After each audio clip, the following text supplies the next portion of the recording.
Как се прави кръг с гърди?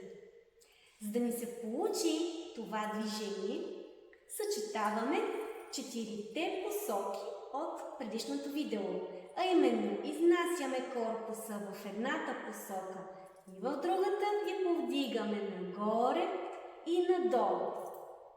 Дясно, нагоре, ляво и надолу. Обратно ляво, нагоре, дясно и надолу.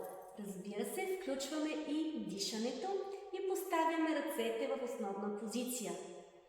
Дясно, горе, ляво, долу. Ляво, горе, дясно, долу. И сливаме тези 4 точки в един цялостен кръг. Дишаме, издишаме. Дишаме, издишаме. И дишаме, издишаме. И сменяме посоката. Дишаме, издишаме. Дишаме, издишаме. Дишаме, издишаме. Ако не ви се получи от първия път, опитайте, докато ви се получи. Сигурна съм, че ще стане.